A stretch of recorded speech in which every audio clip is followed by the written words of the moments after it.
Isn't it exhilarating to think about tapping into the power of the universe? And do you understand that you already harnessed some of it or you wouldn't be at all?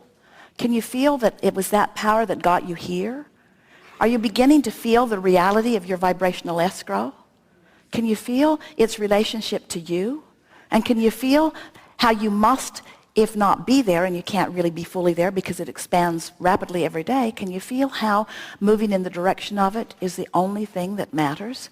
Moving toward your vibrational escrow. And everything else is just going through the motions. You ever called someone about something that was important to you, and as you talk to them, you can just hear they're going through the motions and nothing's going to happen from this conversation? In other words, it's sort of like blah, blah, blah, blah, blah, blah, blah. Really good words, really, really wonderful words, but nothing behind them. And that's the way so much of your action is. Hard action, deliberate action, a lot of words, a lot of planning, a lot of goal setting, a lot of doing, but minus the component of being in alignment with the vibration of who you really are, not much happens. And that is at the heart of your frustration. Your frustration isn't because you're not getting the things you want. Your frustration is that you're not being who you are. I am a real estate agent, and in 2006, 2007, I was telling my buyers, let's not buy, let's wait. I think prices will come down. And that was providing a service because it's happened. Of course, I also feel like it's not very optimistic to predict something like that. I don't feel like I have an effect on the great picture. But I have always been an optimistic person, and it's gotten me through a lot in my life. So the whole subprime mortgage thing is, to me, just a microcosm of a bigger problem in the federal budget and the economy of the world at large. And I don't want to be pessimistic, but I'm fascinated with it. I'm learning about it. The books on my side of the bed have words like catastrophe in the title, and the books on my partner's side of the bed have words like power of your emotions, and you know, you can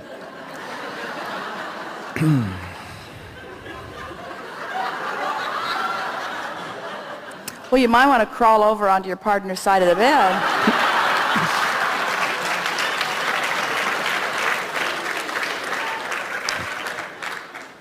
I have frequently, but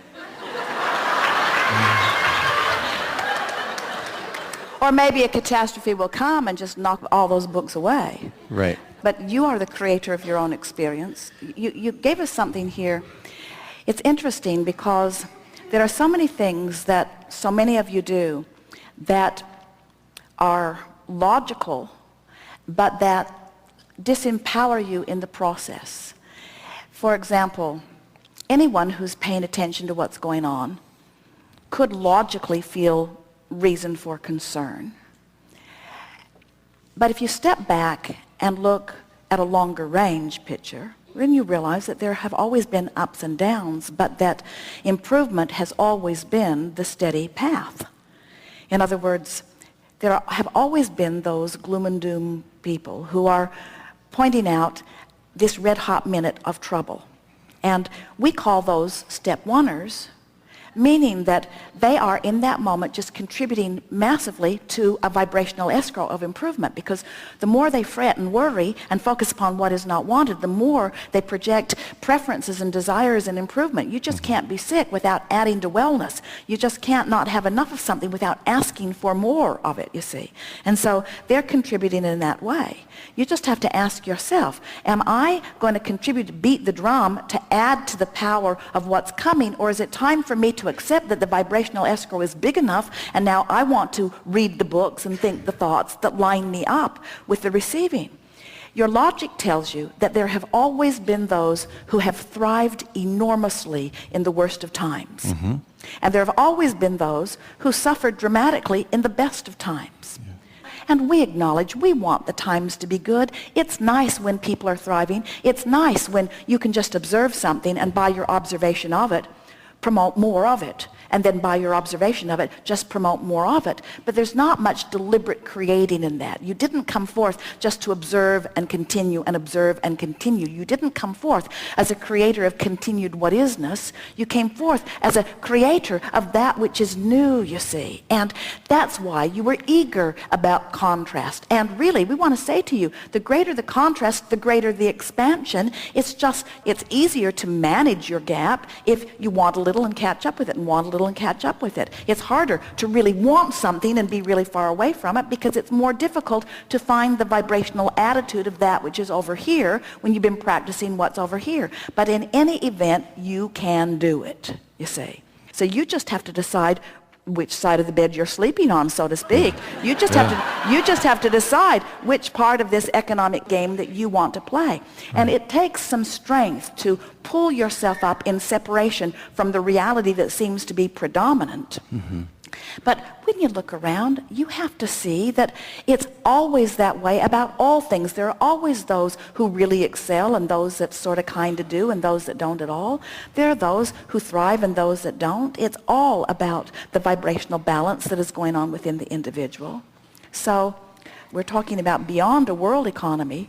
We know that future generations will be dramatically enhanced by what's going on in your world right here and now. We just don't think you should have to wait to croak and come back as part of a future generation to reap the benefit of what you're living right here and now. You can move to vibrational alignment with the simple, simple, simple act. In fact, it's so simple that most people think it's too simple to be real.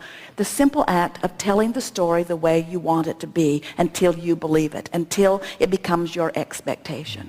So you could tell the story to your clients or to yourself that these are really the best of times, not the worst of times, and that wonderful things are coming as a result of it. You could tell them that you are intuitive and they are too, and that you know what to do and when to do it.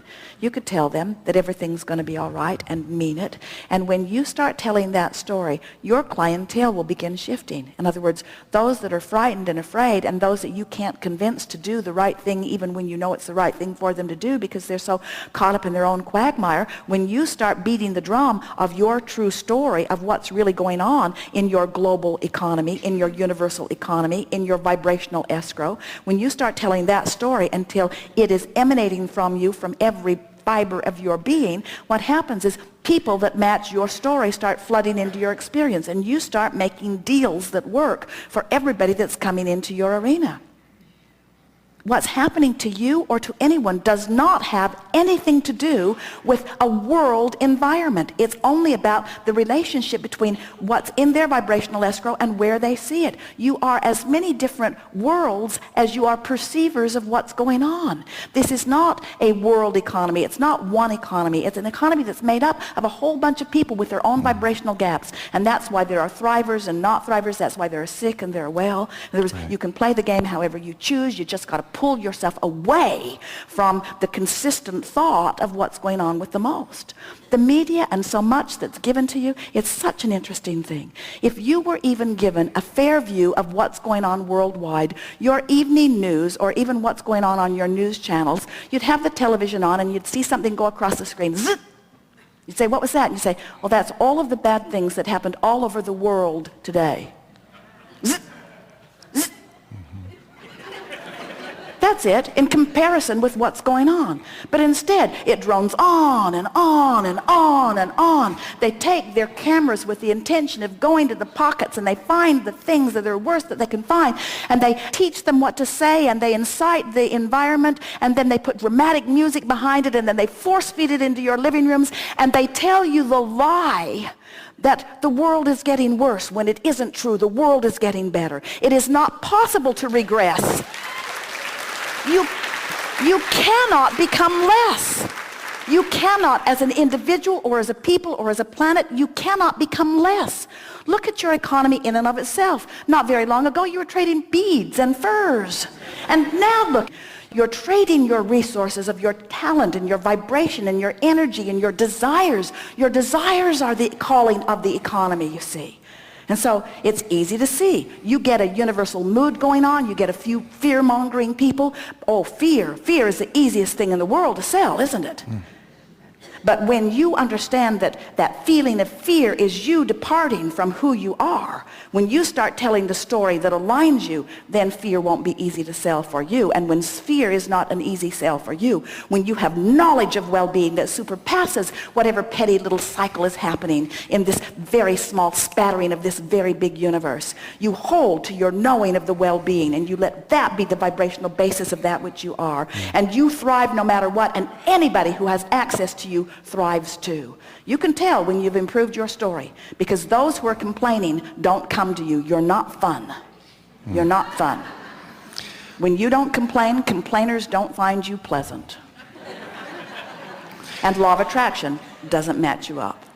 So where I was thinking I was being of service by being honest and maybe putting off some business for a few years because that might be a better time for someone to invest in real estate. Actually, I could be doing and serving a much higher purpose by changing my conversation, believing in the fact that each person has control over his own economic reality. Precisely.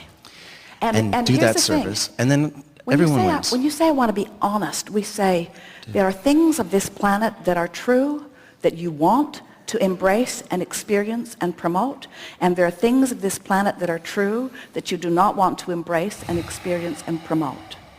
Don't let the truth of something be the criteria of whether you give it your attention or not. Let the way it feels in relationship to the story that is really your story be the criteria. In other words, how it feels is what matters, not the truth of it. How it feels. You're so many of you wrapped up in being right, and we have to say, you can collect the statistics that support whatever story you want to tell. And why in the world would you want to tell a story that feels bad, that separates you from who you are? We watched Esther one morning. She laughed very hard at herself. They have controversy on how to move the big bus. Esther wants to have a nice straight place to move it. Jerry wants to make it as difficult as possible to see what they can achieve. So quite often, the big monster bus is parked somewhere. He hooks the car on while it's still in this very tight space, just for the fun of seeing if they can get out. And Esther wants to take it out into a clear space before they hook it up. So Esther turns on the engine, and the rear view camera comes on, and she looks in the camera, and she sees that Jerry has already hooked the car onto the bus. And she looks forward, and she sees a very, very small space for her to maneuver this big bus. When the car's on it, it takes a wider turn. So she gets out, and she says to Jerry, I see you have hooked the car on already. And Jerry says, yes, I paced it, and we have over 3 inches to spare. And so Esther, who looks from her point of view and sees that it looks difficult, as she's getting back behind the wheel, she's thinking to herself, I'm sure I'm right. I hope we have to unhook. And then she begins to laugh, because she realized in that moment she would rather be right than have a good experience. What you're reaching for is alignment. Alignment. Giving everything the benefit of the doubt is much more likely to help you align. To expect a happy turnout is much more likely to give you another and another and another and another and another. To know that you have good timing, to know that there are prizes to win and benefits to be received, to know that there is balance and that things will always right themselves, to know that well-being is dominant, to know that the universe will only bring those to you who are ready to play the game the way you want to play it, to understand that you are not the creator of their reality, you are the creator of your reality, and that when you tend to your reality, those that are matched to the best of you will come. You see, the only way that you could ever negatively impact another is if you've got a vibration going on of what feels good and a vibration that goes on of what feels bad, and you're not tending to the vibration so that you're feeling mostly good, so you've got a sort of mixed bag going on. Because if you've got a mixed bag going on, then law of attraction's matching you up with those that hope but those who doubt, those who want but those who can't find. It isn't until you clean up your vibration that law of attraction can answer your pure signal, you see. When you are offering a pure signal, only those that are a vibrational match to the success that also matches your pure signal can come. And people who are standing back and watching you from a distance distance will say, what is your secret? What is it that you are doing? Why is it that you pick all the good deals? Why is it that you seem to know what to do? We should start doing what you do. And you say, it's not about my action. My timing is about my alignment. We've enjoyed this immensely. Good time for a segment of lunch. We are complete.